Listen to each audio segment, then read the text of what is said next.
MLC ఎన్నికల్లో ఉత్కంఠ. తొలి ప్రాధాన్యత ఓట్లలో తేలని టీచర్ ఫలితం.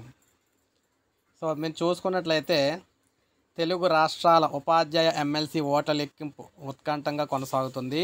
శ్రీకాకుళం, విజయనగరం, విశాఖ, ఖమ్మం, వరంగల్, నల్గొండ టీచర్ ఎమ్మెల్సీ స్థానాల్లో తొలి ప్రాధాన్యత ఓట్ల లెక్కింపు పూర్తి కాగా అభ్యర్థులు ఎవరికి కూడా మ్యాజిక్ ఫిగర్ రాలేదు. ఫలితం తేలకపోవడంతో ఎలిమినేషన్ ప్రక్రియ ద్వారా రెండో ప్రాధాన్యత ఓట్ల లెక్కింపు కొనసాగిస్తున్నారు.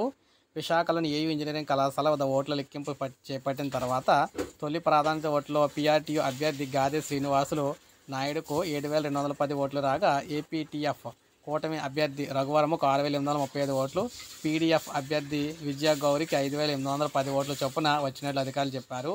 ఉత్తరాంధ్రలో మొత్తంగా 20,000 చిల్లర ఓట్లు కాగా 19,800 ఓట్లు మాత్రమే చెల్లినవిగా అధికారులు గుర్తించారు. 2.3% ఓట్లు చెల్లనివిగా మిగిలినాయన్నమాట.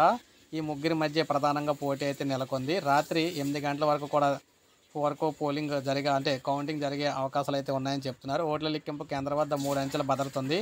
ఇక తెలంగాణ విషయానికి వచ్చినట్లయితే ఖమ్మం, వరంగల్, నల్గొండ ఉపాధ్యాయ ఎమ్మెల్సీ స్థానానికి జరిగిన ఎన్నికల్లో ఓట్ల లెక్కింపులో నల్గొండలోని పెరేడ్ గ్రౌండ్స్లో అయితే లెక్కింపు జరుగుతుంది కదా.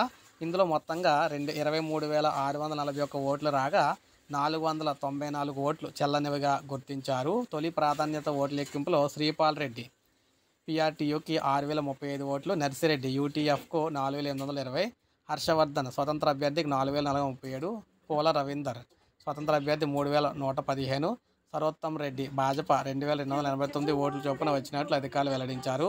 ఫలితాల కోసం ఎలిమినేషన్ ప్రక్రియను చేపట్టారు. ఇప్పటి వరకు ఉన్న సమాచారం ప్రకారం మొదటి ప్రాధాన్యత ఓట్లో ఫలితం తేలే అవకాశం లేదని చెప్తున్నారన్నమాట. అందువల్ల రెండో ప్రాధాన్యత ఓట్లు అయితే కౌంటింగ్ అయితే జరుగుతూ ఉందన్నమాట. ప్రజెంటు ఏపీ, తెలంగాణ 2 రాష్ట్రాల్లో కూడా ఉపాధ్యాయులకు సంబంధించి. సో ఇది మనకు అప్డేట్. ఒక లైక్ చేయండి, సబ్స్క్రైబ్ చేసుకోండి, మన ఛానల్ సబ్స్క్రైబ్ చేసుకొని ఫాలో అవుతుండండి.